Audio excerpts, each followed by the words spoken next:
একসময় দেশের প্রধান অর্থকরী ফসল হিসেবে পরিচিত পাটের ফলন ভালো হলেও ন্যায্য মূল্য পাওয়া নিয়ে চরম শঙ্কায় রয়েছেন কৃষকরা।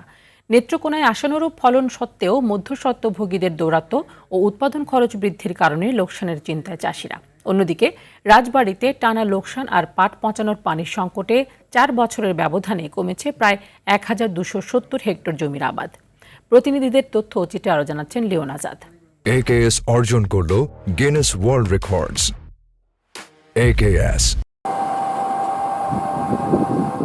নেত্রকোনার কেন্দুয়া, মদন, মোহনগঞ্জ ও কলমাকান্দা সহ বিভিন্ন উপজেলায় চলতি মৌসুমে ব্যাপক পরিসরে পাটের চাষ হয়েছে। মাঠ জুড়ে সবুজ পাটের সমারোহ কৃষকদের মনে আশার সঞ্চার করলেও বাজারে সঠিক দাম পাওয়া নিয়ে দেখা দিয়েছে বড় অনিশ্চয়তা।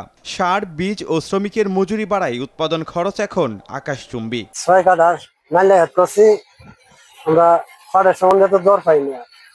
সরকার যদি সরকার মতো করতো আমরা খুব ভালো হতো। আমরা চাইতাছি একটু হাটের দামটা বাড়ায় দিই। উৎপাদন বাড়াতে কৃষকের মধ্যে সার ও বীজের প্রণোদনা দেওয়া হয়েছে বলে জানিয়েছে কৃষি বিভাগ। আমাদের জেলাতে 800 জন আমাদের কৃষককে আমরা প্রণোদনা দিয়েছি।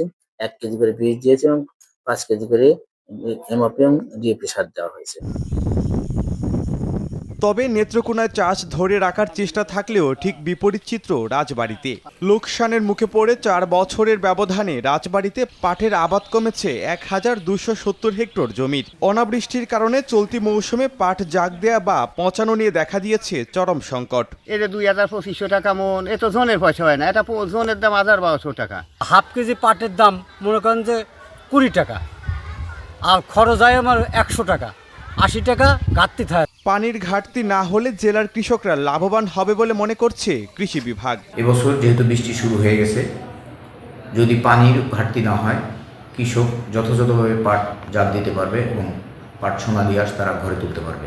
যদি কোনো প্রকার পানির অভাব হয় সেক্ষেত্রে ফিতা পাইপ বা অন্যান্য পুকুরে পানি দেওয়ার মাধ্যমে কৃষকরা নিজেরা পাট জাগ দিতে পারে সে ব্যাপারে আমরা উদ্বুদ্ধ করিতেছি। কৃষকদের মতে সিন্ডিকেট দমন এবং সরকারিভাবে সরাসরি পাট ক্রয় নিশ্চিত করা না গেলে দেশের সোনালী আঁশ তার হারানো গৌরব চিরতরে হারাতে বসেছে। লিওন আজাদ, RTV।